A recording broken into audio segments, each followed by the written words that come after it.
اچھا، اگر دوسری سائڈ پہ فزیکل سائڈ پہ آئیں تو ایف بی آر کا شارٹ فال ہے، کوئی تقریباً 468 ارب روپے کا شارٹ فال ہے، اور ابھی اگر آپ دیکھیں گے تو آئندہ چند ماہ کے دوران یہ شارٹ فال مزید بڑھے گا۔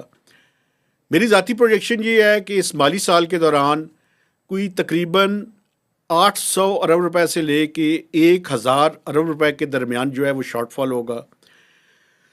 اب آگے کیا ہونے والا ہے؟ آگے یہ ہونے والا ہے کہ آئی ایم ایف کی ایک ٹیم جو ہے وہ مارچ کے فرسٹ ویک میں اسلام آباد جو ہے وہ ایکسپیکٹڈ ہے کہ وہ آئے گی، اور یہ فرسٹ ریویو ہے۔ حکومت پاکستان کی کوشش ہے کہ یہ فرسٹ ریویو بڑا سموتھلی ہو جائے اور اپریل کے آخر یا مئی کے شروع تک یہ ایگزیکٹو بورڈ کے پاس چلا جائے۔ اب یہ جو صورتحال ہے اس میں پہلے 6 ماہ کا ڈیٹا انہوں نے انالائز کرنا ہے، اس میں بائی اینڈ لارج 2 سے 3 پاکستان کو شاید ویورز لینے پڑیں۔ ایک تو ایگریکلچر انکم ٹیکس کا ہے، وہ ویور جو ہے وہ لینا پڑے گا۔ دوسرا جو ہے وہ ویلتھ فنڈ کا تھا، وہ ویور شاید لینا پڑے گا۔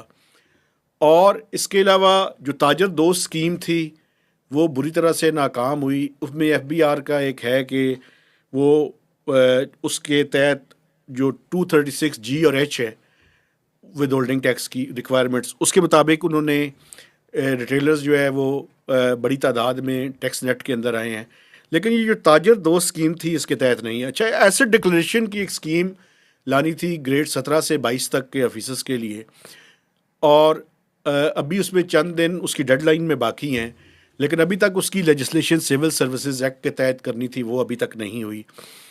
تو یہ وہ ایشوز ہیں جو آئی ایم ایف کا جو ٹیم آنے والی ہے وہ ان ایشوز کو اٹھائے گی۔